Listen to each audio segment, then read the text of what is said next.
Husband কি কৰে? নমস্কাৰ, স্বাগতম জনাইছো ডিবেট 18লৈ। কাইলৈৰ পৰা কিছু নতুন লকডাউনৰ নীতি নিৰ্দেশনা দিয়া হৈছে। নতুন নিৰ্দেশনা অনুসৰি আপুনি কিন্তু লকডাউন মানে লকডাউন কাঢ়া নিয়মে মাস্ক পৰিধান কৰাটো বাধ্যতামূলক কৰা হৈছে যদিহে আপুনি বাহিৰলৈ ওলাই আহিছে জৰুৰী কালত বা জৰুৰী কোনো কামৰ বাবে। আটাইতকৈ ডাঙৰ কথাটো হৈছে যে বাধ্যতামূলক কিছু কিছু দিশ কৰা হৈছে, কিন্তু আপুনি যদি অনাই বনাই এনেই যদি আপুনি ওলাই আহিছে সেইটো আপুনি কৰিব নোৱাৰিব। কোনোবাই যদি ভাবি আছিল যে কাইলৈৰ পৰা লকডাউনৰ নীতি নিয়ম কিছু শিথিল কৰা হৈছে 21 তাৰিখৰ পৰা, তেনেকুৱা নহয়। কৃষি কৰ্ম মুকলি কৰা হৈছে, কেতবোৰ সেক্টৰ বা কেতবোৰ ক্ষেত্ৰত কিছু সুবিধা কৰি দিয়া হৈছে। ফুড প্ৰচেছিং খাদ্য প্ৰস্তুতকাৰী ইউনিটসমূহ চলাই থাকিবলৈ নিৰ্দেশ দিয়া হৈছে। একেধৰণে ইটা ভাটাৰ ক্ষেত্ৰতো কিছু নিৰ্দেশনা দিয়া হৈছে। কিতাপৰ বিপণী সপ্তাহত 3 দিনত 3 ঘণ্টাকৈ খোলা থাকিব, তেনে কিছুবোৰ ব্যৱস্থা কৰা হৈছে। আৰু সেই সন্দৰ্ভত আজি প্ৰথমে মুখ্য সচিবগৰাকীয়ে সংবাদমেলৰ আয়োজন কৰিছিল। ডিজিপি একেখন সংবাদমেলতে বহুখিনি কথা উল্লেখ কৰিছে, কি আপুনি কৰিব পাৰিব, কি আপুনি কৰিব নোৱাৰিব, এই বিষয়ে আলোচনা কৰিম। আৰু লগতে মোৰ সৈতে অনুষ্ঠানত থাকিব কৃষি মন্ত্ৰী, যিহেতু কৃষি কৰ্ম খেতিয়কে কাইলৈৰ দিনটোৰ পৰা আৰম্ভ কৰিব পাৰিব। লকডাউনত সেইখিনি ৰেহাই দিয়া হৈছে কৃষকক, কিন্তু খেতি পাচলি বিশেষকৈ দমে দমে পচিছে, গেলিছে পথাৰতে। কি কৰিবলৈ গৈ আছে কৃষি বিভাগে, তেওঁলোকে হাতত কি ব্যৱস্থা আছে, আটাইখিনি বিষয় লৈ আহিছোঁ। কিন্তু প্ৰথমে মই আগবঢ়াই লৈছোঁ আজি মুখ্য সচিবে কি কৈছে, কি কি আপুনি কৰিব পাৰিব, কি কৰিব নোৱাৰিব, ক'ত বাধা থাকিব, কি বাধ্যতামূলক হ'ব, সেইখিনি জানি লোৱা হওক। আৰু এগ্ৰিকালচাৰ ৰিলেটেড যিমান ৰুৰেল ইকনমিৰ লগত জড়িত কাম আছে সেইবিলাকৰ ক্ষেত্ৰত আমি বাধা নাৰাখোঁ। সেই এগ্ৰিকালচাৰ ৰিলেটেড যিকোনো বস্তু তেওঁলোকে কাম কৰিব পাৰিব, কিন্তু ছ'চিয়েল ডিষ্টেঞ্চ আৰু হাইজেনিক কণ্ডিশ্যন মেইনটেইন কৰিব লাগিব। গভৰ্ণমেণ্ট অফ ইণ্ডিয়াই কিছুদিনৰ আগতে ফিচিঙৰ ক্ষেত্ৰত এলাউ কৰিছিলে, but that was only marine fishing. কিন্তু এতিয়া ইনলেণ্ড ফিচিং, আমাৰ যিটো পুখুৰীৰ মাছৰ ক্ষেত্ৰতো তেওঁলোকে সেইটো এপ্ৰুভ কৰি দিছে। সেইকাৰণে কোনো প্ৰব্লেম থাকিব নালাগে এতিয়া। তেওঁ কথাখিনি চমুকৈ তেওঁ কৈছে, কথাখিনি আমি সেইখিনি দেখুৱালোঁ। আমি পৰ্যায়ক্ৰমে আৰু পুনৰ তেওঁ আৰু কি কি ছেক্টৰৰ কথা কৈছে সেইখিনি আমি লৈ আহিম। কিন্তু ষ্টুডিঅ'ত মোৰ সৈতে অতিথিসকল আছে। ষ্টুডিঅ'ত এগৰাকী অতিথি আছে আৰু বাকী গুৱাহাটীৰ আন এঠাইৰ পৰা মোৰ সৈতে সংযুক্ত হ'ব আন এগৰাকী অতিথি। প্ৰথমে মই ৰূপম গোস্বামীক স্বাগতম জনাইছোঁ, বিজেপিৰ নেতা আৰু লগতে আছাম চেম্বাৰ অফ কমাৰ্চৰ অধ্যক্ষ। আপোনাক স্বাগতম জনাইছোঁ অনুষ্ঠানটিলৈ। আমি আৰু সংযুক্ত হ'ম গুৱাহাটীৰ পৰা বিশ্লেষক হিচাপে মোৰ সৈতে থাকিব ডক্টৰ প্ৰদ্যুম্ন গোস্বামী। আপোনাকো স্বাগতম জনাইছোঁ। কিছু সময় পিছত কৃষি মন্ত্ৰী ডাঙৰীয়া মোৰ সৈতে সংযুক্ত হ'ব। লকডাউনৰ ৰূপম গোস্বামী, লকডাউনৰ বহুতে ভাবি আছে হয়তো লকডাউন কাইলৈৰ দিনটোৰ পৰা শিথিল কৰা হ'ব বা ঘৰৰ পৰা ওলাব পাৰিম। কিছু বহুতৰে মনত খেলি মেলি আছে। প্ৰথমে জানি ল'বলৈ বিচাৰিছোঁ ক'ত ক'ত বাধ্যতামূলক কৰা হৈছে বা কি কি ধৰণে ব্যৱস্থা লোৱা হ'ব। প্ৰথম কথাটো লকডাউন কোনো শিথিল হোৱা নাই। যিটো এটা ভুল মেছেজ কিয় কাৰণে গ'ল নাজানো, মানুহৰ মাজত বিয়পিছে যে লকডাউন আজিৰ পৰা শিথিল হৈছে। কোনো ধৰণৰ শিথিল হোৱা নাই। যিটো ডিজিপি গৰাকীয়ে প্ৰেছ মিটত যেনেধৰণে ক'লে, খুব তেওঁ মানে খুব কোমলভাৱে কিন্তু খুব কাৰাকে ক'লে। তেওঁ খুব কোমলভাৱে খুব কাৰাকে কথাষাৰ ক'লে যে কোনো লকডাউনৰ পৰা কোনো ধৰণৰ শিথিলতা নাই, 1 নম্বৰ কথা। দ্বিতীয়তে হয় কাইলৈৰ পৰা জনতা ভৱন খুলিব, তাত কিছু নিয়মাৱলী পালনৰ ব্যৱস্থা কৰিছে। যেনেকৈ প্ৰথম শ্ৰেণী আৰু দ্বিতীয় শ্ৰেণীৰ সকলো উপস্থিত থাকিব আৰু বাকীখিনিৰ 30% এমপ্লয়ী উপস্থিত থাকিব। আৰু এটা স্পষ্ট কৰি দিছে যে যিসকল এমপ্লয়ী আহিব তেওঁলোকক চৰকাৰে বাছেৰে অনা ব্যৱস্থা কৰিব, প্ৰাইভেট কাৰ লৈ তেওঁলোক আহিব নোৱাৰিব। আৰু ইণ্ডাষ্ট্ৰীৰ ক্ষেত্ৰত গাঁৱত যিবিলাক ইণ্ডাষ্ট্ৰী আছে তাত তেওঁলোকে একেলগে ক'ৰবাত ৰখাৰ ব্যৱস্থা কৰে, নিজৰ কম্পাউণ্ডৰ ভিতৰত হ'লে ভাল, আৰু কম্পাউণ্ডৰ বাহিৰতো যদি হয় একেটা জেগাতে থাকিব লাগিব আৰু বাছেৰে অনা নিয়া কৰাব লাগিব। মানে কথাটো হ'ল যে যিটো পাব্লিক ডিষ্টেঞ্চৰ লগত চৰকাৰে কোনো ধৰণৰ কম্প্ৰমাইজ কৰা নাই। এতিয়া খাদ্য প্ৰস্তুতকাৰী কোম্পানীৰ কথা কোৱা হৈছে বা ইণ্ডাষ্ট্ৰী, য'ত কোৱা হৈছে 230টা তেনে কোম্পানী বা তেনে ইণ্ডাষ্ট্ৰী উদ্যোগ এতিয়া কাইলৈৰ দিনটোৰ পৰা তেওঁলোকে কাম কাজ আৰম্ভ কৰিব লাগিব, বা যিসমূহ তেনেকুৱা উদ্যোগ আছে কণ্টিনিউৱাছ অবিৰত যিসমূহে অপাৰেশ্যনছ বিচাৰে সেইসমূহ চলিব বা চলাই থাকিব পাৰিব। এতিয়া তাত ব্যৱস্থাৰ কথা কৈছে যে শ্ৰমিকসকলক একেলগে ৰাখিব লাগিব বা তেওঁলোকক থকা ব্যৱস্থাটো কৰি দিব লাগিব, তেওঁলোক ঘৰলৈ যাব নোৱাৰিব। সেইখিনি কথা অকণমান কি ধৰণে সুবিধা কৰিব পৰা যাব অকণমান জানিব বিচাৰিম। নাই, ৰিয়েলি এইটো ব্যৱসায়ীসকলৰ কাৰণে ডাঙৰ চেলেঞ্জিং, কিন্তু কাৰণ কিয় চেলেঞ্জিং যে এই শ্ৰমিকসকল একেলগে থাকিলেও তেওঁলোকৰ ছ'চিয়েল ডিষ্টেঞ্চিংটো মেইনটেইন কৰি ৰাখিব লাগিব। তাৰ লগতে যিটো মাস্ক পৰিধানৰ ক্ষেত্ৰত যিটো কৈছে যে এইটোতো ডিজিপি গৰাকীয়ে খুব ষ্ট্ৰংলি ক'লে যে দুটা আৰ্টিকল কৈছিলে মোৰ আৰ্টিকল দুটাৰ নাম কি হেৰিকেইটা মনত নাই কিন্তু সেই আৰ্টিকল দুটাৰ মতে 6 মাহৰ পৰা 2 বছৰ পৰ্যন্ত জেল হ'ব পাৰে আৰু আৰক্ষীগৰাকীয়ে এইটো খুব কাৰাভাৱে কৈছে যে মাক যদি কোনোবাই পৰিধান নকৰে আৰু যেনেকৈ থু খেকাৰ এইবিলাক ৰাস্তাত পেলালেও তেওঁলোকো দণ্ডনীয় হ'ব পাৰে তাৰ লগতে যিবিলাক মাদক দ্ৰব্য চিগাৰেট মদ বাকি যিবিলাক মাদক দ্ৰব্য আছে সেইবিলাকৰ ক্ষেত্ৰতো কঠোৰ হ'ব আৰু এই যিটো ইণ্ডাষ্ট্ৰীসকলে যিটো কথা কৈছে যে আজি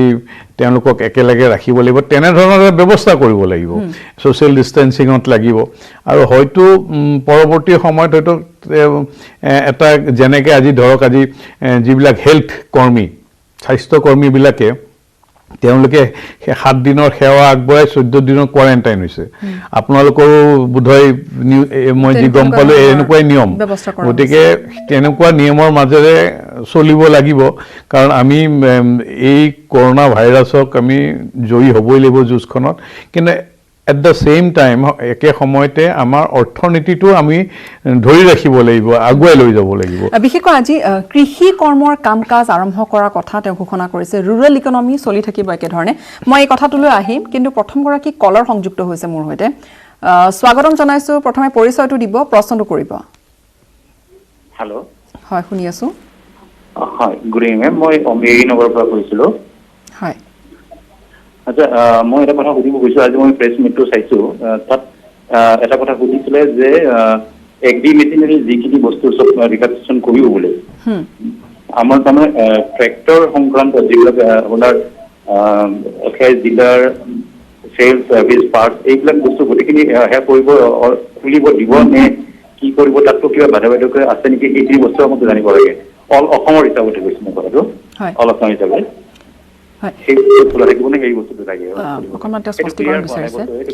এগ্ৰিকালচাৰ মেচিনাৰী যিখিনি ধৰক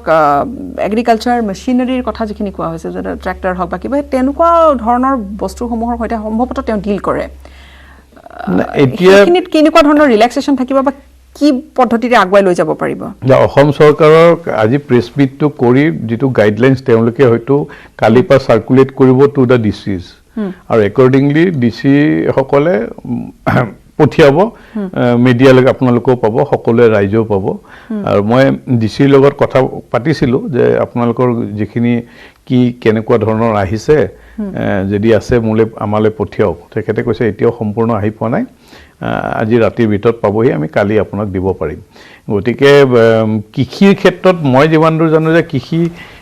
যিখিনি কৃষিৰ লগত জড়িত সেইখিনি খোলা থাকিব আৰু তেওঁৰ যদি স্পেয়াৰ পাৰ্টছৰ ট্ৰেক্টৰৰ মই ধাৰণা কৰিছোঁ তেখেতৰ হয়তো ট্ৰেক্টৰৰ স্পেয়াৰ পাৰ্টছৰ লগত ব্যৱসায়ীৰ লগত জড়িত বা ট্ৰেক্টৰৰ লগত জড়িত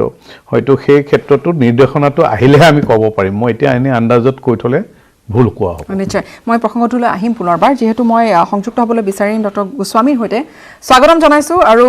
মই প্ৰথমে আচলতে আপোনালৈ এটা বিষয় লৈ আহিছোঁ যে কৃষি কৰ্ম আৰম্ভ কৰাৰ বাবে ইতিমধ্যে অনুমতি দিয়া হৈছে অৰ্থাৎ খেতিয়কে পথাৰত নামিব পাৰিব এতিয়া তেওঁ খেতি বাতি কামত হাত দিব পাৰিব কিন্তু খেতি বাতি কামত হাত দিয়াৰ পূৰ্বে বহুখিনি কৃষকৰ এই অৱস্থা হৈছে যে তেওঁলোকৰ উৎপাদিত শস্য পথাৰতে পচিছে বাৰীতে পচিছে কুইণ্টলে কুইণ্টলে পচিছে কলৈকে বিক্ৰী কৰিব তেওঁলোকে পৰা নাই সামগ্ৰিক ৰূপত তেওঁলোকৰ ভীষণ লোকচান হৈছে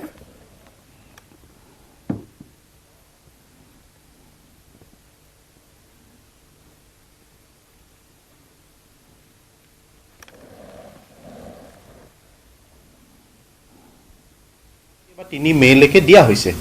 3 মে'ৰ পিছত এই লকডাউনটো আৰু বঢ়াব নে নবঢ়ায় সেই সম্পূৰ্ণ কথাখিনি নিৰ্ভৰ কৰিছে আমাৰ নিজৰ ওপৰত আমি লকডাউনটো কিমান ষ্ট্ৰিক্টলি আমি লকডাউনটো মানি চলিছোঁ ইয়াৰ ওপৰত নিৰ্ভৰ কৰিছে এই লকডাউনটো ভৱিষ্যতে আৰু বাঢ়িব নে নাই আমি যদি আজি গোটেই নিয়ম কানুনখিনি মানি চলোঁ লকডাউনটো হয়তো 3 মে'লৈকে দিব তাৰপিছত হয়তো নিদিব কিন্তু আমি যদি আমাৰ এই মানে অদৰকাৰী কাম যিকোনো এটা অদৰকাৰী কামৰ কাৰণে ওলাই কৰি এই হাতে বজাৰে এটা নানা ভিৰৰ সৃষ্টি কৰোঁ তেতিয়া হয়তো অনাগত সময়ত লকডাউনটো আৰু বৃদ্ধি কৰিবলগীয়া হ'ব পাৰে মই এই কথাটো প্ৰসংগটো কিয় আনিলোঁ যে বৰ্তমান লকডাউনৰ সময়খিনিত আমি কৰোণাৰ লগত যুঁজি আছোঁ ঠিকেই কিন্তু একে সময়তে আমি এটা ভয়ংকৰ অৰ্থনৈতিক বিপৰ্যয়ৰ দিশে দেশখন আগবাঢ়ি গৈ আছে লকডাউনটো যদি কিবা কাৰণে আৰু 10 দিনো বঢ়াবলগীয়া হয় আৰু 15 দিনো বঢ়াবলগীয়া হয় অৰ্থনৈতিক বিপৰ্যয়ত দেশ কিন্তু বিধ্বস্ত হৈ পৰিব গতিকে প্ৰথমতে মই জনসাধাৰণক এটাই অনুৰোধ কৰোঁ যে আপোনালোকে অদৰকাৰী কামৰ কাৰণে ওলাই নাহিলে কৃষি খণ্ডৰ লোকেই হওক আমাৰ শ্ৰমিকেই হওক যিখিনি মানুহৰ দৈনিক ভাতমুঠি যোগাৰ কৰাটো কঠিন হৈ পৰিছে তেওঁলোকে এটা সুসংগঠিত আৰু সুনিশ্চিত ৰূপত ওলাই আহি কাম বন কৰিব পাৰিব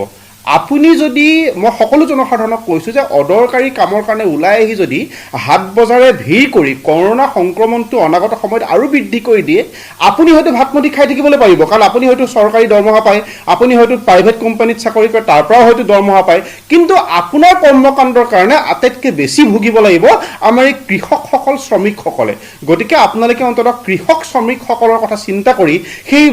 বনুৱাসকলৰ কথা চিন্তা কৰি যিয়ে দৈনিক ভাতমুঠিৰ কাৰণে আজিৰ দিনত হাহাকাৰ কৰিবলগীয়া হৈছে আপোনালোকে আৰক্ষী আৰু প্ৰশাসনক সহযোগ কৰক যাতে 3 মেৰ পিছত এই লকডাউনটো আৰু বঢ়াবলগীয়া নহয় প্ৰথম কথা আৰু দ্বিতীয় কথা আপুনি মোক যিটো কথা সুধিছে যে আপোনাৰ কৃষকসকলৰ ভিতৰত আজিৰ দিনটোত মই এটা কথাই বিশ্বাস কৰোঁ যে স্বাস্থ্য খণ্ডক যদি আজিৰ দিনটোত ইমাৰ্জেঞ্চি ডিক্লেয়াৰ কৰা হৈছে ছেকেণ্ড ইমাৰ্জেঞ্চি দেশত কি বুলি যদি সোধে কৃষি খণ্ড কৃষি খণ্ডত আটাইতকৈ বেছি ক্ষতিগ্ৰস্ত হৈছে কৃষকসকলক খবৰ ল'বলৈকে বেয়া লগা হৈছে বিশেষকৈ ৰবি শস্য বৰ্তমান যিসকল কৃষকে কৰিছে এইসকল ক্ষেত্ৰত কিন্তু আমাৰ অসমৰ ক্ষেত্ৰত যদি মই আহোঁ দেখিবলৈ পাওঁ যে আমাৰ কি হৈছে স্বাস্থ্য খণ্ডৰ স্বাস্থ্যমন্ত্ৰীগৰাকীকে আৰম্ভ কৰি বিভিন্ন স্বাস্থ্য বিষয়াই যিটো দ্ৰুতগতিত আৰু সুন্দৰভাৱে ইমান গোটেই ইমাৰ্জেঞ্চিটো পৰ্যালোচনা কৰি মেনেজ কৰিছে কৃষি খণ্ডটো কিন্তু তাত মই বিফল হৈছে বুলি ভাবোঁ বিফল হৈছে বুলি কিয় ভাবোঁ যে লকডাউন আৰম্ভ হৈছে হয়তো 23 বা 24 তাৰিখৰ পৰা কৃষি খণ্ডই প্ৰেক্টিকেলি কাম আৰম্ভ কৰিবলৈ লৈছে 5, 6, 7, 8 তেনেকুৱা তাৰিখৰ পৰা কিন্তু যি সময়ত তেওঁলোকৰ এটা আন্তঃগাঁথনি ইতিমধ্যে আছিল আজি স্বাস্থ্য খণ্ডত আন্তঃগাঁথনি নাছিল স্বাস্থ্য খণ্ডই হস্পিটেল বনাবলগীয়া হৈছে নতুনকৈ ICU বনাবলগীয়া হৈছে কিন্তু কৃষি খণ্ডত এটা আন্তঃগাঁথনি অলৰেডি আছিল বুলি মই কিয় ক'বলৈ বিচাৰিছোঁ ক'বলৈ গ'লে বিফল হৈছে চূড়ান্ত ৰূপত বিফল হৈছে কিয়নো যিখিনি আন্তঃগাঁথনি আছিল সেইখিনি সঠিক ব্যৱহাৰ হোৱা নাই আৰু খেতিয়কে আটাইতকৈ লোকচানৰ সন্মুখীন হৈছে এগৰাকী তেনেকুৱা খেতিয়ক তেওঁ মৰিগাঁৱত তেওঁৰ খেতি বাতি আছে বা তেওঁৰ মৰিগাঁৱৰ প্ৰডিউচাৰ বুলি কয় তেখেতৰ ৰঙালাও 100 কুইণ্টল মান ৰঙালাও তেখেতৰ পচি গৈছে তেখেতৰ ৰঙালাও থবলৈ এতিয়া তেওঁলোকে গছত নিশ্চয়কৈ কাটি আনিছে আনি থবলৈ তেওঁৰ ঠাই নাই আমি ভিজুৱেলছতো দেখুৱাইছোঁ সেইখিনি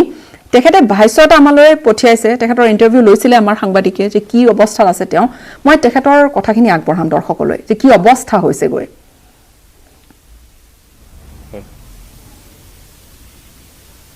নাজিৰাত বৰ্তমান তেখেত আছে আৰু তেখেতৰ যিখিনি খেতি বাতিৰ কাম সেইখিনি গোটেইখিনি মৰিগাঁৱৰ কিন্তু ৰঙালাও তেওঁ কুইণ্টলে কুইণ্টলে পচিছে এতিয়া কাক দিব কেনেকৈ দিব আনকালে হয়তো কোম্পানীয়ে লৈ গ'লহেঁতেন কিন্তু এতিয়া হাহাকাৰ অৱস্থা মই ৰঙালাও খেতি কৰিছিলোঁ অকল ময়ে নহয় আমাৰ তাতে বহুকেইজন খেতিয়কে কৰিছিলে কিন্তু এতিয়া লকডাউনৰ বাবদ মানে সব সমস্যাত পৰিছে তেওঁলোকে নিজৰ শস্যখিনি বিক্ৰী কৰিব পৰা নাই ৰঙালাও আৰু বহুত বেলেগ চব্জিও আছে জলকীয়া কেপচিকাম স্কচ সেইবোৰ সবৰে একে প্ৰব্লেম হৈছে ছাপ্লায়াৰ বা মানে কিনোতা পোৱা নাই যিসকল ব্যক্তিয়ে মানে আগতে কিনি লৈ যায় বা বেলেগ চহৰ বা নগৰত আনি বিক্ৰী কৰে বা ফুড প্ৰচেছিং কোম্পানীবোৰত দিয়ে তেওঁলোকো নোহোৱা হ'ল লকডাউনৰ কাৰণত মানে গোটেইখিনি বস্তু তেনেকৈ বেয়া হ'ব ধৰিছে যাতে চৰকাৰৰ ফালৰ পৰা এইখিনি সহায় কৰে বিষয়টো আমাৰ বিভাগীয় কৰ্তৃপক্ষত জনোৱা হৈছে মই দেখিছোঁ মানে ভৱিষ্যতটো বৰ বেয়া ফালে গৈ আছে আমাৰ ৰাজ্যখনৰ কাৰণ খাদ্য সামগ্ৰীৰ নাটনিটো মানে হোৱাটো মানে খুব মানে একদম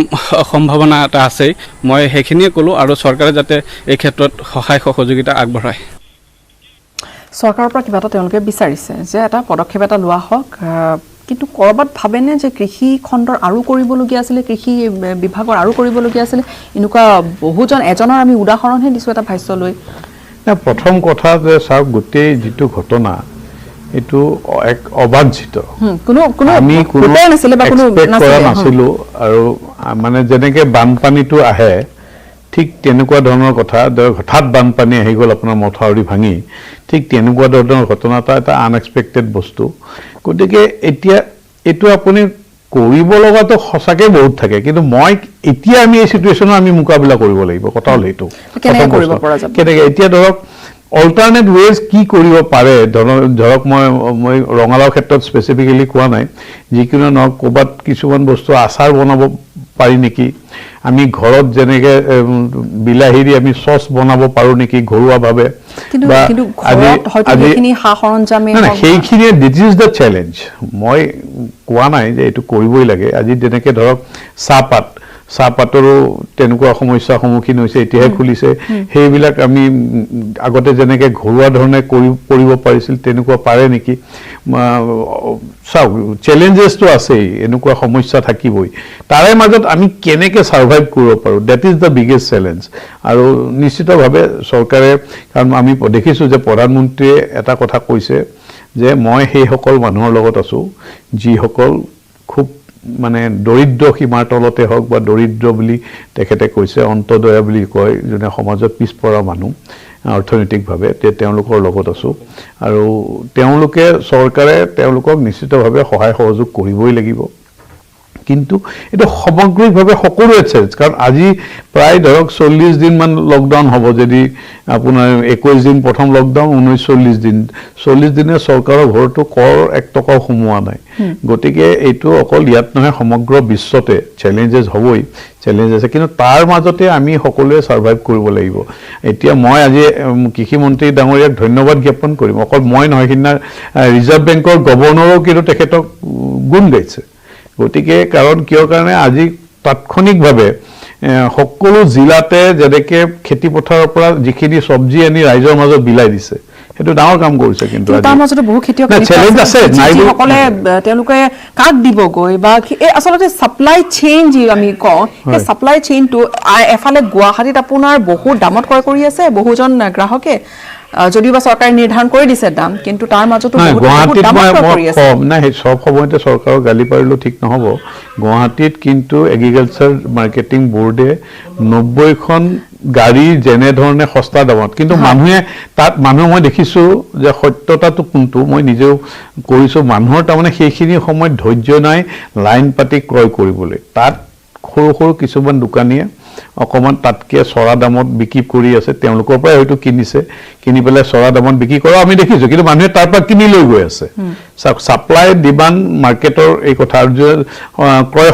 ক্ষমতা আছে তেওঁলোকে তাৰ পৰা কিনিছে কিন্তু আপুনি যদি প্ৰত্যেক দিনাই মই নিজে এই গোটেই কথাটো মই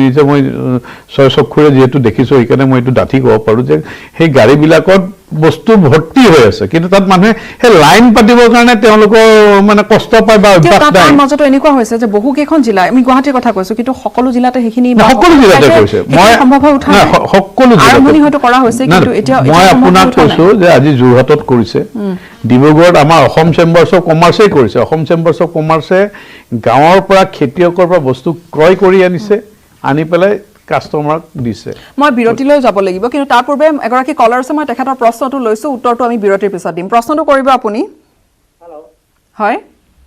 আচ্ছা মই এটা কথা কৈছো যে গুৱাহাটী অসম নহয় দেই গুৱাহাটীত এতিয়া বহুত কথা এড্ৰেছ কৰিছে অ'কে কিন্তু আমি কৈছো যে ভিতৰুৱা যিবিলাক অঞ্চল ভিতৰুৱা যিবিলাক অঞ্চল সেইবিলাকত অতি দুৰ্দশা আমি বিভিন্ন মাধ্যমত আমি গম পাইছো এতিয়া কথাটো হ'ল কি মই কাকো ব্লেম কৰিব যোৱা নাই কৃষি বিভাগে কৰিবলগীয়া এইখিনিয়ে কাম আছিল যেনেকে কিছুমান কল চেণ্টাৰৰ কাৰণে ইউনিভাৰ্চিটি ষ্টুডেণ্ট ইঞ্জিনিয়াৰিং কলেজৰ ষ্টুডেণ্টে আগবাঢ়ি আহিছে দিনে নিশাই কাম কৰিবলৈ তেনেকে সেই পাৰ্টিকুলাৰ ভিতৰুৱা অঞ্চলবিলাকত য'ত কৰোণাৰ প্ৰভাৱো খুব কম কিন্তু তাত কোনো নিজাদিন অহা মানুহ বহুত অঞ্চলতেই নাই 80% জেগাত নাই কিন্তু তাত অসমীয়া স্কুলৰ ল'ৰা ছোৱালী স্কুলৰ বাদ দি পেলাই কলেজৰ ল'ৰা ছোৱালীবিলাকৰ ইনভলভ কৰি পেলাই চাৰ্কল অফিচাৰকো জনালে যে এইখিনি অলপ মানে দুখীয়া শ্ৰেণীৰ মানুহ আছে বা আমাৰ মিড ডে মিলটো যদি যিটো নেটৱৰ্ক আছে মিড ডে মিলটো তেনেকুৱা আপুনি কৈছে যে খেতিয়কৰ বস্তুখিনি খেতিয়কৰ উৎপাদনখিনি সেই ধৰণে আমি লৈ আনিব পাৰিম সেইখিনি কথা কৈছে নহয় জানো ইয়াত কিন্তু অলপ কৃষিমন্ত্ৰীক দুখ দিবলৈ যোৱা নাই কিন্তু ইয়াত এই যিটো ক্ষিপ্ৰতাৰে মানে চনটো ল'ব লাগিছে সেইটো লোৱা দেখা হোৱা নাই ঠিক আছে আমি বুজিছো ধন্যবাদ থাকিল কল কৰাৰ বাবে আৰু আপোনাৰ এই বহুমূলীয়া আপুনি পৰামৰ্শখিনি আগবঢ়ালে ধন্যবাদ থাকিল মই বিৰতি এটা ল'ম অব্যাহত ৰাখিম আলোচনা এটা বিৰতিৰ পিছত পুনৰ আপোনালোকক স্বাগতম জনাইছো আৰু বিৰতিৰ পূৰ্বে এগৰাকী ব্যক্তিয়ে ফোন কৰিছিল তেখেতে কৈছিল যে কল চেণ্টাৰ ব্যৱস্থা তেনেকৈ কৰিব নোৱাৰি নে যি ধৰণে তেখেতে যিখিনি কথা কৈছে একদম শুদ্ধ কথা কৈছে আমি কৰিব লগা বহুত আছে এইখিনিতে মই যোৱাকালি কোনোবা এটা টিভি চেনেলতে দেখা পালো যে কলিয়াবৰৰ ABVPৰ ল'ৰা তেওঁ এখন কলেজৰ জেনেৰেল ছেক্ৰেটাৰীও আছিলে তেওঁ নিজে কি কৰিছে ঠেলা এখনত ৰাইজৰ যিখিনি গাঁৱত ৰাইজৰ যাৰ শাক পাচলি হৈছে সেইখিনি তেওঁ নিজে লোড কৰিছে লোড কৰি যি জেগাত নাই সেইখিনি তেওঁ বিক্ৰী কৰিছে যিটো কাম আমি অসম চেম্বাৰ্ছ অফ কমাৰ্চে ডিব্ৰুগড়ত কৰি আছো আপোনালোকে কি ধৰণে কৰিছে মই আমিও ঠিক খেতিয়কৰ ওচৰলৈ গৈছো খেতিয়কক আমি মূল্য দিছো 2 পইচা আমি খেতিয়কক বেছি দিছো এইকাৰণে বেছি দিছো এতিয়া তেওঁলোকে এইখিনি বিপদৰ সময় আৰু আনি পেলাই আমি কোনো ধৰণৰ প্ৰফিট অৰিয়েণ্টেড নহয় এটো এটা টোটাল সোশ্যাল সাৰ্ভিস সেই মূল্যতে খালি আমাৰ গাড়ী তেলৰ খৰচ যিখিনি এমপ্লয়ি খৰচ সেইখিনি যোগ কৰি আমি ৰাইজৰ মাজত দি দিছো ঠিক একে কাম আমি বিভিন্ন জিলাত আমি কৰি আছো চৰকাৰৰ লগত সহযোগিতাৰে আৰু আপুনি অন্য হেতুৱে নহয় আপুনি এতিয়ালৈকে আমাৰ প্ৰায় 25খন জিলাই ডেইলি 200 পৰিয়ালক খাদ্য যোগান ধৰি আছে আৰু এই 200 পৰিয়াল কিন্তু যিসকল মানুহৰ BPL নাই ডেইলি ওয়েজ আৰ্নাৰ কাৰণ এইটো খুব প্ৰয়োজন আৰু মই আপোনালোকৰ জৰিয়তে মই অসমৰ জনসাধাৰণে এটা এপিল কৰিব বিচাৰিছো যে যিসকল মানুহ অৰ্থনৈতিকভাৱে সবল প্ৰত্যেকটা সুবুৰীত বা প্ৰত্যেকটা গলিত অৰ্থনৈতিকভাৱে সবল মানুহ আছে তেওঁলোকলৈ মোৰ আহ্বান থাকিব যে আপোনালোকে ওচৰে পজৰে যিসকল দৰিদ্ৰ সীমাৰ তলৰ মানুহ আছে তেওঁলোকৰ আপোনালোকে খেয়াল ৰাখক কাৰণ নহলে কি হ'ব আজি আপোনাৰ আমি আফ্ৰিকাত দেখিছো মানুহে বজাৰ কৰি লৈ গৈছে তাৰপৰা থাপ মাৰি লৈ গুচি গৈছে হেনেকুৱা পৰিস্থিতি হ'ব গতিকে সেই কাৰণে এটো আমাৰ নৈতিক দায়িত্ব যে আমি ওচৰৰ মাজৰ কৰিছে মই এইটো কথা কৈছো যে কৰিছে মই নাই কৰা বুলি কোৱা নাই মই কৈছো আৰু কৰিব লাগিব কাৰণ মোৰ যিটো ধাৰণা এতিয়াও যে ভাৰতবৰ্ষ পিকলৈ গৈ আছে কাৰণ গ্ৰাফখন নামা নাই সদায় 1000-1200 এনেকুৱাকে বাঢ়ি গৈ আছে কাৰণ নামিবলৈও কিন্তু নামাৰ পিছতো যিখিনি আমি দেখিছো প্ৰায় 3 মাহ বিপদজনক হৈছে এই যদি পিকটো চলি থাকে তেনে লকডাউন আৰু কিছু হয়তো দিন বঢ়াই দিয়া যাব এইটো ক্ষেত্ৰত মই আপোনাক কওঁ যে আজি চাওক যিখিনি চহৰত বজাৰত মানুহে কোনো নিয়ম কানুন মানা নাই মই নিজে দেখিছো ধৈৰ্য নাই মানুহৰ অকমান যিটো ডিসটেন্স নিয়ম কানুন মানে মানুহ পাহৰি যায় কালি মই বজাৰ কৰিব গৈছিলো এখন দোকানত মই বজাৰ কৰি আছো এগৰাকী মহিলা আহি সোমাই দিলে মই কলো আপুনি অলপ দূৰত থাকক তেওঁ কৈছে খেয়ালে নাথাকেহে পাহৰি যাও তে আমি যদি শিক্ষিত সকলে হেতু কৰো আজি আমি বাকি বিলাকক আমি কি শিকাম ডাঙৰ সমস্যা হৈছে কিন্তু লকডাউনৰ নিয়ম কোনো ধৰণৰ শিথিল কৰা হোৱা নাই একে ধৰণে সোশ্যাল ডিসটেন্সিং খিনি থাকিব লাগিব দূৰত্ব বজাই ৰাখিব লাগিব মই ডক্টৰ গোস্বামীৰ ওচৰলৈ পুনৰবাৰ আহিম এগৰাকী ব্যক্তিয়ে কল কৰিছিল তেওঁ কৈছিল যে আমি এটা সিস্টেম উলিয়াই ল'ব নোৱাৰো নেকি আমাৰ হাতত আৰু কিন্তু লকডাউন হয়তো বাঢ়ি যাব পাৰে আমি এতিয়া সেই সময়কণ আহি পোৱা নাই জানো যে আমি এটা সিস্টেম উলিয়াই লওঁ যে কৃষকৰ যিখিনি গেলিপচি যাবলৈ হৈছে সেইখিনি গেলিপচিবলৈ নিদিও আমি ব্যৱস্থা কৰো যে সেইখিনি খেতিয়কৰ আমি সহায় কৰো তেনেকুৱা ধৰণৰ তেওঁ কথা অকণমান বা পৰামৰ্শ অকণমান আগবঢ়াইছিল মই সেই কথাটোৱে অথনি আপোনাক এটা কথা কৈছিলো আধা কোৱা হল কথাখিনি যে এটো হৈছে আপোনাৰ ভিজনাৰী প্লেনিং দূৰদৰ্শী এটা প্লেনিং আজি চাওক যেতিয়া অসমত এজনো কৰোনা সংক্ৰমিত ব্যক্তি নাছিল তেতিয়াই স্বাস্থ্য বিভাগে প্লেনিং কৰিছিল যে এজন ব্যক্তি যদি মৃত্যুমুখত পৰে তেওঁক আমি কেনেদৰে শ্মশানলৈ নিম এটো হৈছে দূৰদৰ্শিতা এনেকুৱা দূৰদৰ্শিতাৰ প্লেনিং মই অথনি স্বাস্থ্য বিভাগৰ কথাটো কওঁতে কিয় মানে আধা কোৱা হ'ল যে স্বাস্থ্য বিভাগৰ আজি ইমাৰ্জেন্সি এই ইমাৰ্জেন্সিটো যে কৃষি বিভাগৰ ইমাৰ্জেন্সি আজি এইটো বিপদ এদিনতে অহা বিপদ নহয় এইটো হঠাৎ অহা বিপদ কিন্তু এই হঠাৎ অহা বিপদটো প্ৰত্যেকটো ডিপাৰ্টমেণ্টৰ কাৰণে হঠাৎ অহা বিপদ আজি যিদৰে সুন্দৰভাৱে প্লেনিং কৰি স্বাস্থ্য বিভাগে বিপদটোৰ লগত মোকাবিলা কৰিছে কৃষি বিভাগ কিন্তু চূড়ান্ত বিফল হৈছে আজি চাওক কৃষি বিভাগৰ ইনফ্ৰাষ্ট্ৰাকচাৰ আছে মই বাৰেপতি কৈ আছো ইনফ্ৰাষ্ট্ৰাকচাৰ আছে বুলি মই কিয় কৈছো আমাৰ সমবায়বিলাক আছে সমবায়বিলাক হৈছে মই আপোনাক ব্যক্তিগতভাৱে কল চেণ্টাৰ খুলি আপুনি কথা বাদেই দিয়ক যিখিনি সমবায় আছে এই সমবায়খিনিত এজন চৰকাৰী এটা চৰকাৰী অনুষ্ঠান সেই সমবায়খিনিয়ে যদি কৃষকসকলৰ কেঁচা আমি কৰিব লাগিছিল আমাৰ অকমান পলম হৈছে আমাৰ অকমান দেৰি হৈ গৈছে নহয় জানো পাৰিলো হেতালৈ আছে মোৰ হৈতে এগৰাকী কলাৰ আছে মোৰ হৈতে সংযুক্ত হৈ স্বাগতম জনাইছো প্ৰশ্নটো কৰিব আপোনাৰ প্ৰশ্ন কৰিম বাইদেউ প্ৰশ্ন কৰিম এতিয়া গতিকে আমি অলপমান অসুবিধা পাইছো আমি কৃষক হিচাপে আমি 1,00,000-1,50,000 টকা কৃষি ঋণ লৈছো বাইদেউ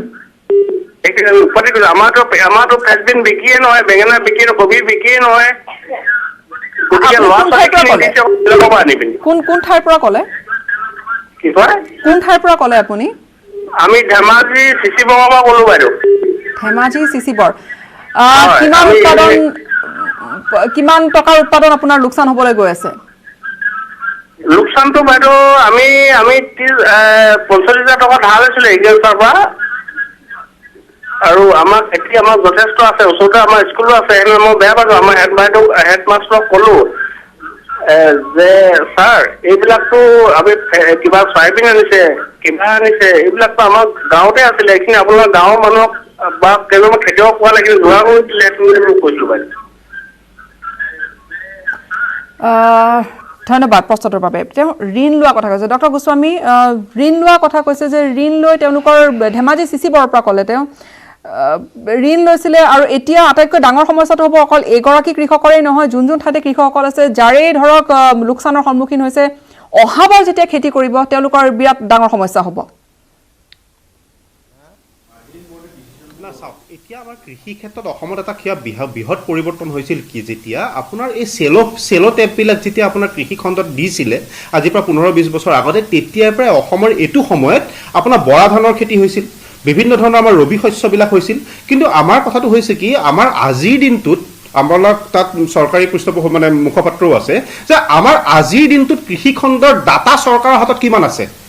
আজি বহুদিনৰ মূৰত মুখ্যমন্ত্ৰীয়ে খুব এটা ভাল পদক্ষেপ লৈছে। আজি মুখ্যমন্ত্ৰীয়ে অসমৰ কেইজনমান প্ৰগতিশীল কৃষক আমাৰ ধৰক সীতাজখলা, ৰঞ্জীৱ শৰ্মা, আমাৰ সত্যেন মহন্ত এনেকৈ কেইজনমান প্ৰগতিশীল কৃষকক মাতি নি গোটেই কৃষি খণ্ডৰ আপোনাৰ প্ৰগতিটো বা আমাৰ এই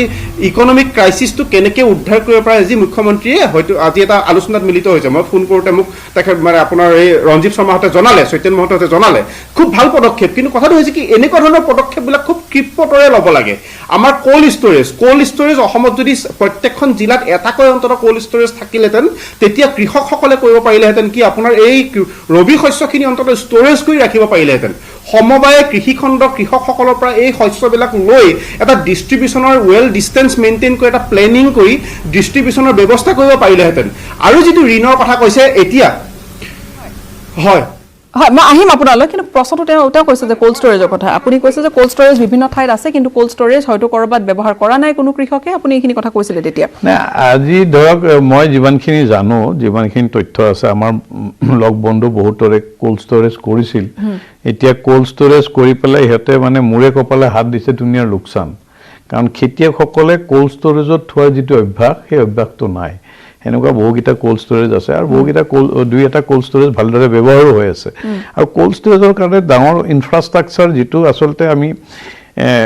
মূলতে এটা কথা আজিৰ নহয়, আমি বহুত আগৰ পৰাই কৃষি খণ্ডটোক বা আৰু পশুপালন এই দুটা খণ্ড, মই আজিৰ কথা কোৱা নাই, বহুত আগৰ পৰাই এই দুটা খণ্ডক যেনেধৰণে আমি ইম্পৰ্টেঞ্চ দিব লাগিছিল তেনেধৰণে আমি ইম্পৰ্টেঞ্চ দিয়া হোৱা নাছিলে। যিসকল কৃষি বিষয়া তেওঁলোকে ফাইলৰ মাজত আবদ্ধ হৈ থাকে। কৃষি বিষয়াসকলে যেতিয়ালৈকে পথাৰত নানামিব কৃষি ক্ষেত্ৰৰ উন্নয়ন নহয়, উন্নতি নহ'ব। কাৰণ যিসকল কৃষকক তেওঁলোকক ভালদৰে গাইডেঞ্চ দিয়াৰ খুব প্ৰয়োজন আছে। আৰু আমি আগতে সদায় সেই কৃষি ক্ষেত্ৰলৈ সদায় স্কেম এনেকুৱা ধৰণৰ কথা বিষয়ে চলি আছিলোঁ। গতিকে আমি ইনফ্ৰাষ্ট্ৰাকচাৰ যেনেধৰণে বনাব লাগিছিল আমি তেনেধৰণে বনাব পৰা নাই। This is a big challenge. তাক সকলোৱে কোঅপাৰেশ্যন লাগিব। মই কাৰো বিৰুদ্ধে বা এনেধৰণে ক'ব পৰা নাই, যিটো সত্য হয়। আমি অসম চেম্বাৰ্ছ অফ কমাৰ্চৰ পৰা এই কথাবিলাক আমি সময়ে সময়ে কিন্তু বিভিন্ন ক্ষেত্ৰত মানুহবিলাকক অৱগত কৰাই আহিছিলোঁ। কাৰণ আমি ধন্যবাদ। মই আপোনালৈ পুনৰ আহি মোৰ সৈতে সংযুক্ত হৈছে এই মুহূৰ্তত কৃষিমন্ত্ৰী ডাঙৰীয়া, কৃষিমন্ত্ৰী অতুল বৰা। স্বাগতম জনাইছোঁ আপোনাক অনুষ্ঠানটিলৈ। প্ৰথমে মই সুধিব বিচাৰিছোঁ, আটাইতকৈ ডাঙৰ সমস্যাটো হৈছে যে স্বাস্থ্য, কিন্তু এতিয়া খেতিয়কৰ পথাৰত গেলি পচি গৈছে বস্তু, তেওঁলোকে কাক দিব, কি কৰিব, হাহাকাৰ লাগিছে। কি ক'ব? প্ৰথমে আপোনাৰ পৰা নিশ্চয়কৈ সেইসকল কৃষকে আপোনাৰ মুখলৈ চাই আছে। কিন্তু আপুনি ঠিকেই কৈছে যে কৃষিমন্ত্ৰী হিচাপে কৃষকৰ স্বাৰ্থটোৱে মোৰ প্ৰথম আৰু মূল স্বাৰ্থ হোৱা উচিত। কিন্তু সমগ্ৰ দেশৰ লগতে আজি অসমৰ জনসাধাৰণেও শংকাত আতংকত আছিল যে COVID-19 সংক্ৰমণ হ'ব পাৰে নেকি। আৰু তাৰ কাৰণে কেন্দ্ৰীয় চৰকাৰৰ লগতে ৰাজ্য চৰকাৰো সমানেই কনচাৰ্ণ আছিল। আৰু ৰাজ্য চৰকাৰে যোৱা 31 মাৰ্চলৈকে লকডাউনৰ আহ্বান জনাইছিল আৰু ইন দি মিন টাইম কেন্দ্ৰীয় চৰকাৰেও আপোনালোকে জানে যে লকডাউন আহ্বান জনাইছিল আৰু সেইবাবে আমাৰ লকডাউন দীঘলীয়া হ'ল। ইয়াৰ কাৰণে আমি কোনো প্ৰস্তুত নাছিলোঁ। এটা অস্বাভাৱিক পৰিস্থিতি, এনে অস্বাভাৱিক পৰিস্থিতিৰ মুখামুখি হ'ম বুলি দেশবাসীয়ে কেতিয়াও কল্পনা কৰা নাছিল, কিন্তু আমি সকলোৱে এক অস্বাভাৱিক পৰিস্থিতিৰ মুখামুখি হ'লোঁ। আৰু এইটো খেতিৰ বতৰ, আপোনালোকে জানি সুখী হ'ব আৰু ময়ো সুখী হৈছোঁ এইকাৰণেই যে এইবাৰ ৰাজ্যখনত বাম্পাৰ প্ৰডাকশ্যন হৈছিল, পূৰ্বৰ তুলনাত ডাবুলতকৈ বেছি এবাৰ প্ৰডাকশ্যন হৈছিল। কাৰণ যোৱা 4টা বছৰত মাননীয় সৰ্বানন্দ সোণোৱাল ডাঙৰীয়াৰ নেতৃত্বত আমাৰ চৰকাৰে যথেষ্টখিনি কৃষি ক্ষেত্ৰখনত কাম কৰিছে। কাৰণ প্ৰতিখন ৰাজহ গাঁৱলৈ একোখনকৈ ট্ৰেক্টৰ দিয়াৰ ব্যৱস্থা চলি আছে। আমি বহু হাজাৰ পাৱাৰ টিলাৰ দিছোঁ, ফাৰ্ম মেকানাইজেশ্যনৰ কাৰণে আমি থ্ৰেচাৰ ৰিপাৰ দিছোঁ, বীজ দিছোঁ, বি কিপিঙৰ কাৰণে আমি সুবিধা কৰি দিছোঁ। এনেকৈ কেতবোৰ নতুন নতুন আঁচনি আমি কেন্দ্ৰীয় চৰকাৰৰ তৰফৰ পৰা আৰু ৰাজ্য চৰকাৰৰ তৰফৰ পৰা আমি গ্ৰহণ কৰি সেইখিনি কাৰ্যকৰী কৰাৰ ব্যৱস্থা কৰিছোঁ। খেতিয়কসকলক আমি পাৰ্যমানে ছাপোৰ্ট দিয়াৰ কাৰণে এইবাৰ প্ৰডাকশ্যন হৈছিল। এতিয়া যিবিলাক জিলাত প্ৰডাকশ্যন হৈছিল মই দেখিছোঁ, মই অত্যন্ত দুখ পাইছোঁ। মই নিজেও যোৱা দিনকেইটাত ৰাজ্যখনৰ ইমূৰৰ পৰা সিমূৰলৈ ঘূৰি মই ফাৰ্মাৰ্ছৰ লগত মত বিনিময় কৰিছোঁ, জিলা প্ৰশাসনৰ লগত।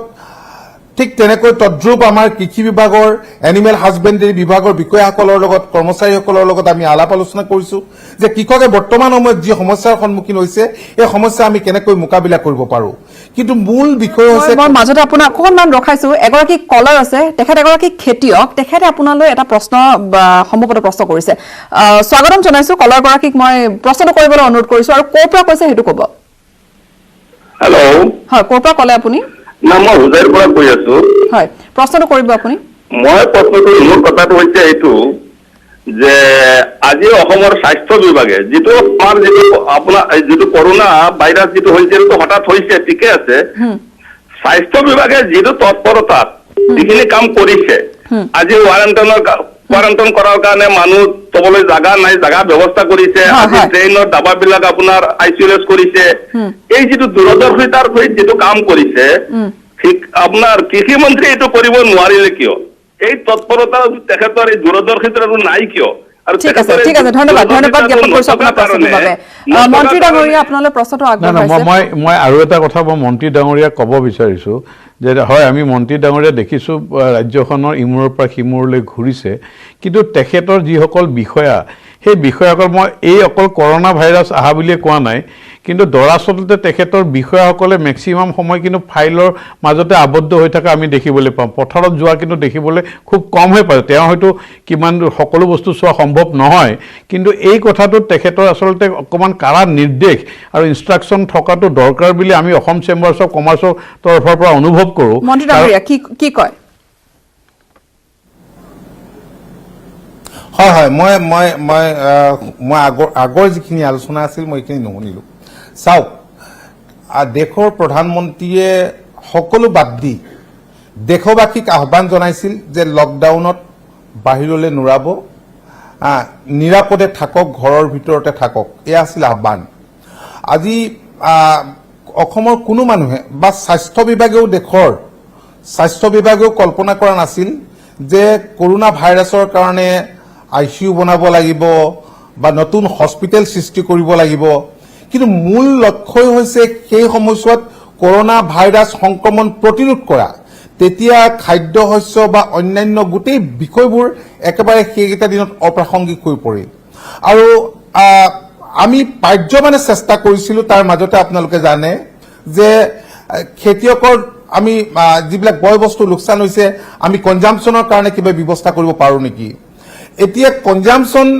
ইয়াত হ'ব কেনেকৈ? কাৰণ বয় বস্তু এখন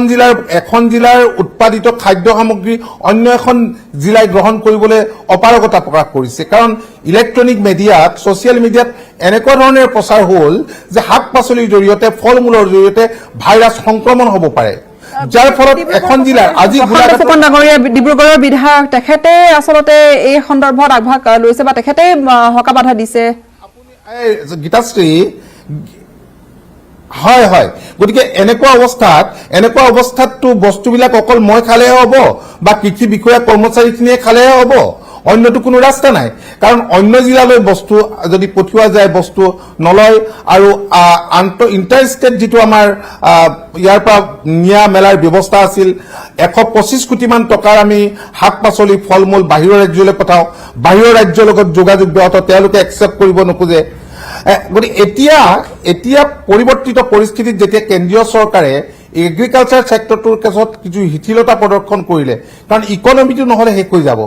আৰু অসমৰ গৰিষ্ঠ সংখ্যক ৰাইজে কৃষক আমাৰ গ্ৰাম্য অৰ্থনীতিৰ বুনিয়াদটো কৃষকসকলে ধৰি ৰাখিছে আৰু তাৰ কাৰণে আমি ক্ষিপ্ৰতাৰে এতিয়া ব্যৱস্থা লৈছো এতিয়া মণিপুৰলৈ অৰুণাচললৈ লোকচান হৈছে তেওঁলোকৰ এই লোকচানৰ বাবে কিন্তু অহাবাৰ তেওঁলোকে খেতি কৰিবলৈ যথেষ্ট তেওঁলোকে মূৰে কপালে হাত দিব লাগিব টকাৰ নাটনি হ'ব তেওঁলোকৰ লৈ আপোনালোকৰ কিবা তেনেকুৱা ধৰণৰ কিবা পৰিকল্পনা আছে নেকি যে লোকচানৰ সন্মুখীন হোৱা সকলক আপোনালোকে কিবা বিশেষ ৰেহাই এটা দিব বিশেষ তেওঁলোকৰ বাবে নীতি নিৰ্দেশনা কিবা আনিব নতুনকৈ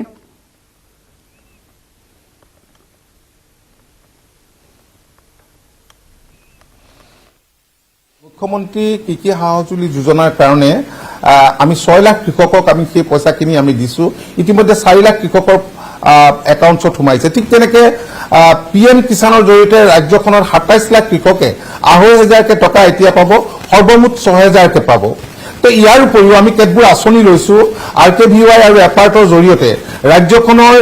1,40,000 ফাৰ্মাৰ যিসকল এতিয়া লকডাউনত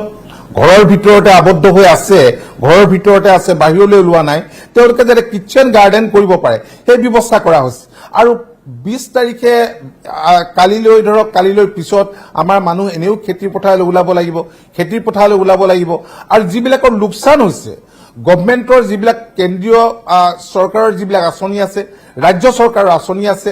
যিবিলাক ফাৰ্মাৰ্ছৰ লোকচান হৈছে সেই সকলক আমি প্ৰায়োৰিটি দিম এই আঁচনিবিলাকৰ সুবিধা ল'বৰ কাৰণে সেই সকলক আমি প্ৰায়োৰিটি দিম এতিয়া চাওক আজি মই দৰংগিৰি বজাৰলৈ গৈছিলো এখন ডাঙৰ বজাৰ এছিয়াৰ ভিতৰতে কলৰ এখন আটাইতকৈ ডাঙৰ বজাৰ ইয়াৰ পৰা কল বাহিৰলৈ যায় তাৰ মাজতে প্ৰশাসনে জিলা প্ৰশাসনে 200খন গাড়ী ইতিমধ্যে বিভিন্ন ঠাইলৈ পঠাইছে আমি দিল্লীৰ আজাদ মাৰ্কেটৰ লগত যোগাযোগ কৰিছো আৰু তেওঁলোকক মই আজি কৈছো যে পামহিত আপোনালোকক আমি কলৰ এখন বজাৰ দিম যাতে আপোনালোকে ইয়াৰ পৰা সেল কৰিব পাৰে কাৰণ তাত 800 ফাৰ্মাৰ্ছ ইনভলভ হৈ আছে অসমীয়া তাত থলুৱা মানুহ তাত ইনভলভ হৈ আছে এতিয়া কথা হ'ল যে শাক পাচলি চাওক বিলাহী একেবাৰে পেৰিছেবল ভেন্দি পেৰিছেবল এটা নিৰ্দিষ্ট আয়ুস থাকে প্ৰত্যেক বস্তুৰে আপুনি যদি এইখিনি যদি মোৰ কোল্ড ষ্টৰেজত থাকিলে হেতেন তেতিয়া হলে এইখিনি বেছি দিন তেওঁলোকৰ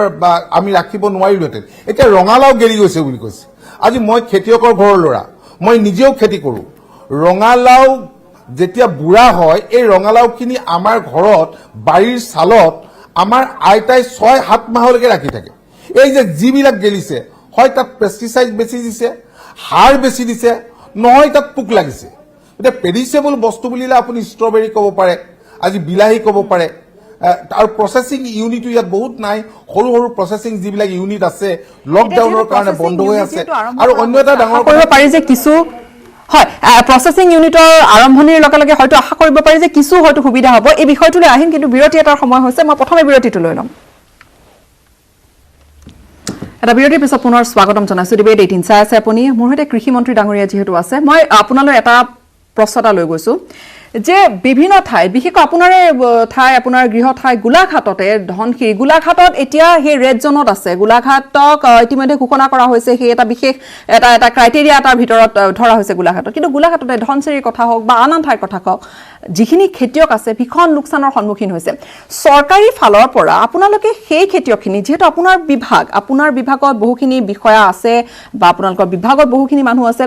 তেওঁলোকে আপোনালোকে সেই ধৰণৰ এটা চেইন এটা তৈয়াৰ কৰি ল'ব নোৱাৰেনে যে সেইখিনি খেতিয়কৰ পৰা আপোনালোকে পোনপটীয়াকৈ বস্তুখিনি লৈ আনিব আপোনালোকৰ মানুহে চৰকাৰীভাৱে সেইখিনি মানুহে লৈ আনিব বা কেৱল গোলাঘাটে নহয় আন ঠাইৰ পৰাও একেধৰণে আপোনালোকৰ মানুহে যদি লৈ আনে যিহেতু কৃষকে এতিয়া গৈ মাৰ্কেটত দিব নোৱাৰেগে গীতাশ্ৰী যেতিয়াই লকডাউন হ'ল তাৰ পিছতে মই পামহি বজাৰত নিজে গৈছো মোৰ আয়ুক্ত সচিব মোৰ বিভাগৰ তেখেত গৈছে মাৰ্কেটিং বোৰ্ডৰ CEO food and civil supply মন্ত্ৰী আমি ব্যৱসায়ীখিনিৰ লগত আলোচনা কৰিছো কেনেকৈ বস্তুখিনি আনিম কেনেকৈ ইয়াৰ পৰা বিভিন্ন ঠাইলৈ সাপ্লাই হ'ব আৰু ৰাজ্যিক পৰ্যায়ত হেডেড বাই কমিশনাৰ ছেক্ৰেটাৰী এখন কমিটি কৰি দিছো আৰু জিলা পৰ্যায়ত হেডেড বাই ডিডিচি এখন কমিটি কৰা হৈছে তেওঁলোকে যোগাযোগ কৰি আছে যোগাযোগ কৰিলে প্ৰবলেমটো হৈছে যে এখন ঠাইৰ বস্তু আন ঠাইয়ে নলয় আপোনালোকে চাওক আপোনালোকে সত্য কথাবোৰ প্ৰচাৰ কৰিব লাগে ছচিয়েল মিডিয়াত যিবিলাক কথা ওলাইছে এইবিলাকৰ সত্যতা নাই কাৰণ এতিয়া আমি আলু দাইল খাই আছো আলু দাইল য'ত প্ৰডিউচ হৈছে সেই ঠাইবিলাক ৰেড জোন নহয় বুলি কোনোবাই ক'ব পাৰিব নেকি কাৰণ অসমতকে বাহিৰত বেছি আজি ৰাজস্থানত কিমান আজি ভয়ংকৰ ৰূপ লৈছে গতিকে সেইবিলাক যে আমি দেখা নাই সেইবিলাক বস্তু আমি ইয়াত খাই আছো অথচ থলুৱা মানুহে উৎপাদিত এইবিলাক শাক পাচলিবিলাক আজি আমি নলওঁ গতিকে এতিয়া ডক্টৰৰ লগত মই আলোচনা কৰোঁতে ডক্টৰে ক'লে যে এইটো আচলতে কিছুমান অপপ্ৰচাৰ হৈছে এই শাক পাচলি বা এনেবোৰ খাদ্যৰ পৰা ভাইৰাছ সংক্ৰমণ হ'ব নোৱাৰে খালি চাফ চিকুণকৈ গৰম পানীত দি খোৱা বোৱা কৰিব লাগিব এনেও চাফ চিকুণতা লাগে আমি হাতখন ধুব লাগিব চেনিটাইজাৰ বা চাবোনেৰে ভাতকে চাফা কৰিব লাগিব যে সেই ব্যৱস্থাটো আপোনালোকৰ বিভাগৰ তৰফৰ পৰা যদি কৰে যদি চৰকাৰী মানুহে নিজে গৈ যদি বস্তুখিনি উঠাই আনি আন ঠাইত যদি বিক্ৰী কৰাৰ ব্যৱস্থা কৰে চৰকাৰীভাৱে আপোনালোকৰ কৃষি বিভাগৰ ফালৰ পৰা তেতিয়া নিশ্চয়কৈ সেইটো সুবিধা কৰিব পৰা যাব কিয়নো এফালে যদি কৃষকৰ বস্তু খাদ্য পচিছে এফালে গ্ৰাহকেও কিন্তু উচিত দামত বস্তু পোৱা নাই তুমি কৈ আছা মোক ক'ব দিয়া না মই তোমাক কওঁ শুনা গোটেই বস্তু আজি এই কোভিড-19 সংক্ৰমণ ৰোধ কৰিবৰ কাৰণে আমাৰ চৰকাৰে এখন টাস্ক ফোৰ্স কৰিছে হেডেড বাই চিফ ছেক্ৰেটাৰী আৰু সিঙ্গল উইন্ডো সিস্টেম ইয়াত মই এনিমেল হাজবেণ্ডাৰী মন্ত্ৰী এগ্ৰিকালচাৰ মন্ত্ৰী বা মোৰ অন্য কোনোবা মন্ত্ৰীৰ বেলেগ দায়িত্ব আছে সেইবিলাক মূল কথা নহয় মই ইচ্ছা কৰিলে কোনোবা ইচ্ছা কৰিলে কাম কৰিব নোৱাৰিব কাৰণ কোভিড-19ৰ যি গাইডলাইন সেই গাইডলাইন আমি ফলো কৰি গোটেইখিনি কাম কৰিবলগীয়া হৈছে কিন্তু ক্ৰয় বিক্ৰয় কৰাত আজি ব্যৱসায়িক লগাই দিয়াত আমাৰ বিভাগে জিলা প্ৰশাসনসমূহে ব্যৱস্থা গ্ৰহণ কৰিছে নকৰাকে থকা নাই আজি অলপ শাক পাচলি বিলাহীটো গেলিবই বিলাহী নৰ্মেলিও প্ৰত্যেক বছৰে ইমান প্ৰডাকশ্যন হয় বিলাহী গেলে আৰু মই খাৰুপেটীয়ালৈ গৈছো মই দেখিছো যে খাৰুপেটীয়াৰ পৰা অহাৰ পিছত মোৰ স্থানীয় মানুহে কৈছে যে ইয়াত অত্যাধিক মাত্ৰাত সাৰ প্ৰয়োগ কৰে ৰাসায়নিক দ্ৰব্য দিয়ে বেছি দিন বস্তুবিলাক নাথাকে গতিকে আমি এতিয়া চকু দিম যাতে অত্যাধিক মাত্ৰাত ৰাসায়নিক সাৰ আৰু দ্ৰব্য প্ৰয়োগ যাতে নকৰে এইবিলাকেহে মানুহক অপকাৰ কৰিব মানুহৰ স্বাস্থ্য নষ্ট কৰিব কিন্তু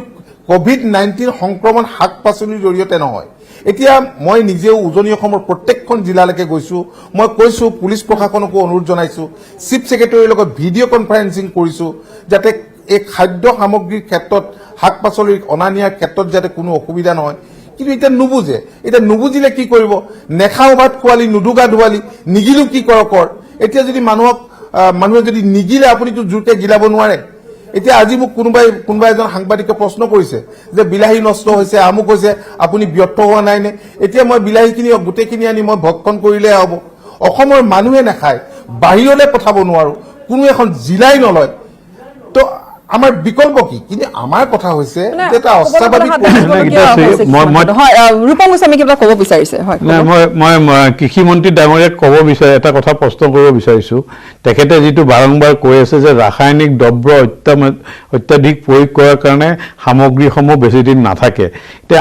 আমি আশা কৰিব পাৰো নেকি যে পৰৱৰ্তী সময়ত অসম চৰকাৰে এনেকুৱা এটা পদক্ষেপ ল'ব যে অসমত যেনেকে ছিকিমত সম্পূৰ্ণ অৰ্গেনিক খেতি হয় অসমতো সম্পূৰ্ণভাৱে অৰ্গেনিক খেতি হ'ব এনেকুৱা ধৰণৰ আমি এটা আশা কৰিব পাৰো নেকি অৰ্গেনিক খেতিৰ কথা কৈছে তেখেতে অৰ্গেনিকৰ কিবা ব্যৱস্থা তেনেকুৱা চিন্তা চৰ্চা কৰিবৰ হয়তো সময় আহি গৈছে very important at this present juncture কাৰণ আজি ছিকিমত সেইটো সম্ভৱ হৈছে এখন সৰু ষ্টেট আৰু আমাৰ ৰাজ্যটো আমি সম্ভৱ কৰি তুলিবৰ কাৰণে আমি পৰ্যায়ক্ৰমে ব্যৱস্থা গ্ৰহণ কৰিছো মাজুলীক অৰ্গেনিক হাব হিচাপে লৈ আমি কেতবোৰ আঁচনি গ্ৰহণ কৰিছো ঠিক তেনেকৈ পৰ্যায়ক্ৰমে আমি পাইলট প্ৰজেক্ট কৰি ইখনৰ পিছত ইখন ডিষ্ট্ৰিক্ট আমি কিদৰে অৰ্গেনিক কাল্টিভেশ্যনৰ প্ৰতি জনসাধাৰণক আমি আকৰ্ষিত কৰিব পাৰো তাৰ কাৰণে আমি চেষ্টা কৰিম আৰু অন্যহাতে আমাৰ ৰূপম গোস্বামী ডাঙৰীয়া এটা কথা কৈছিলে আমাৰ বিষয়াসকল ফিল্ডলৈ নোযোৱাৰ কথা এইটোত ময়ো আপত্তি তুলিছিলো আৰু আজিকালি প্ৰায়বিলাক বিষয়াই অফিচ মানে ফিল্ডত যোৱা আৰম্ভ কৰিছে মই ভিয়েটনামলৈ যাওঁতে দেখিছিলো যে তাত বিষয়া যিবিলাক সাইণ্টিষ্ট আছে কৃষি বিজ্ঞানী সকলোৱে মিলি ফাৰ্মাৰ্ছক ছাপোৰ্ট কৰে তাত আমাৰ ইয়াতো তেনেকুৱা এটা পৰিৱেশ আমি কৰিব পাৰো নেকি আমি চেষ্টা অব্যাহত ৰাখিছো এতিয়া মই আন এটা কথা কওঁ এতিয়া হোৱাখিনিতো হৈ গ'ল আহি থকা দিনবিলাকত গ্ৰাম্য অৰ্থনীতিৰ বুনিয়াদটো যাতে ভাকি নপৰে তাৰ কাৰণে আমি কেতবোৰ শ্বৰ্ট টাৰ্ম আৰু লং টাৰ্ম আমি প্লেন কৰিছো আমি আশা ৰাখিছোঁ যে লকডাউনৰ মাজতো আমাৰ কৃষি কৰ্ম আমি চলাই যাব পাৰিম কাৰণ ফাৰ্ম মেকানাইজেশ্যনৰ কাৰণে আমি বহুতখিনি কৰিছোঁ নতুন কেতবোৰ আঁচনিও লৈছোঁ আৰু মোৰ দৃঢ় বিশ্বাস দেশৰ প্ৰধানমন্ত্ৰী মাননীয় নৰেন্দ্ৰ মোদী ডাঙৰীয়াই 2022 চনক যি লক্ষ্য হিচাপে লৈছে কৃষকৰ ইনকম ডাবল কৰাৰ সেই লক্ষ্যত আমি উপনীত হ'ব পাৰিম কিন্তু আমি কোনেও পাহৰি গ'লে নহ'ব যে COVID-19ৰ ঔষধ এতিয়াও ওলোৱা নাই গতিকে ছ'চিয়েল ডিষ্টেন্সিঙৰ বিকল্প নাই এতিয়া আমাৰ ফাৰ্মাৰ্ছে ইচ্ছা কৰিলেও মই ইচ্ছা কৰিলেও আপুনি ইচ্ছা কৰিলেও আপুনি ইয়াৰ পৰা আঁতৰত যাব নোৱাৰে কাৰণ COVID-19ৰ যি গাইডলাইন গভৰ্ণমেণ্ট অফ ইণ্ডিয়াৰ যিটো গাইডলাইন আমাৰ department of agriculture union home মিনিষ্ট্ৰীৰ পৰা যি আহিব সেইখিনি আমি ফ'ল' কৰি আহি থকা দিনবিলাকত আমি কাম কাজ কৰিব লাগিব আৰু আপোনালোকক এটা কথা মই জনাই থওঁ আপোনালোকে আমাৰ ইয়াত বিলাহী বা কিছুমান শাক পাচলি নষ্ট হোৱা দেখিছে মই ব্যথিত হৈছোঁ যেতিয়া ভিডিঅ' কনফাৰেন্সিং মই ইউনিয়ন মিনিষ্টাৰৰ লগত কৰিছিলোঁ তাত ইউপিৰ ফালৰ পৰা যিখিনি কোৱা কথা হৈছে তাত আমাৰ তুলনাত আজি 1000 গুণে বেছি ক্ষতি হৈছে ক্ষতিগ্ৰস্ত হৈছে প্ৰতিখন ষ্টেট ক্ষতিগ্ৰস্ত হৈছে এতিয়া অসমৰ কৃষকে হৈছে এতিয়া কাইলৈৰ পৰা কৃষি কামত যিহেতু তেওঁলোক নামিব পাৰিব হয়তো কিছু নতুন আপুনি তেওঁলোকে হয়তো আপোনাৰ পৰা আৰু নতুন কিছু জানিবলৈ কথা চেষ্টা কৰিব বা জানিবলৈ বিচাৰিব মই বিৰতি এটা ল'ম বিৰতিৰ পূৰ্বে মই চমুকৈ দেৱাংগ পল্লৱ শইকীয়া সংযুক্ত হৈছে বিশ্বনাথৰ পৰা মই চমুকৈ আপোনাৰ পৰা আপুনি এই ধৰণে খেতি বাতিৰ সৈতে আপুনি জড়িত আপুনি কৃষকৰ সৈতে আপোনাৰ ফুড প্ৰচেছিং ইউনিটলৈ আপুনি পোনপটীয়াকৈ আনে সামগ্ৰীবোৰ ইয়াত আপোনাৰ মন্তব্য এটা বিচাৰিছো হয় আচলতে আমি যিমানখিনি বস্তু আনো প্ৰায়ে আমি কৃষকৰ পৰা চিধাই লৈ আহো খাৰ খোৱাৰ উৎপাদন কেন্দ্ৰলৈ গতিকে মাজত যাতে মধ্যভোগীয়ে পইচাটো নাপায় বা কৃষকে যাতে উচিত মূল্যটো পায় তো আজি মন্ত্ৰী ডাঙৰীয়া যিহেতু উপস্থিত আছে তেখেতে আমাৰ কথা যদি শুনি আছে মন্ত্ৰী ডাঙৰীয়ালৈ আমাৰ সেইটোৱে অনুৰোধ যে যিমান পাৰি সিমান এই ৰাস্তাটো পূৰ্ণ কৰিব লাগে যাতে কৃষকে উচিত মূল্য পায় আৰু বজাৰখন গ্ৰাহকৰ দুৱাৰমুখতে হওক বা য'তেই নহওক উচিত মূল্যটো আৰু পৰিশ্ৰমৰ মূল্যটো যাতে কৃষকে পায় তাৰ এটা ব্যৱস্থা কৰিব লাগে আৰু যিহেতু COVID-19 আজি আহিছে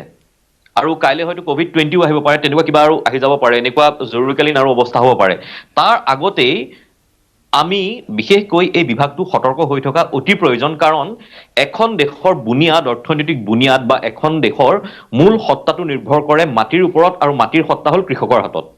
গতিকে কৃষক য'ত মানে শক্তিশালী হৈ থাকিব নোৱাৰিব যদি কৃষকসকল ভাগি পৰে যদি মাটিৰ এই শিপা ধৰি থকা মানুহখিনি যদি কেনেবাকৈ ভাগি পৰে নহয় তেতিয়াহ'লে কিন্তু আৰু কোনো ডলাৰ ফলাৰে আমাৰ মানে অৰ্থনীতিয়ে নহয় আচল সত্তাটো কিন্তু এখন দেশৰে হওক ৰাজ্যৰে হওক সত্তাটো কিন্তু বচাব নোৱাৰিব ধন্যবাদ মই আপোনাৰ মই বিৰতি এটা সময় হৈছে মই বিৰতি এটা লৈছো প্ৰথমে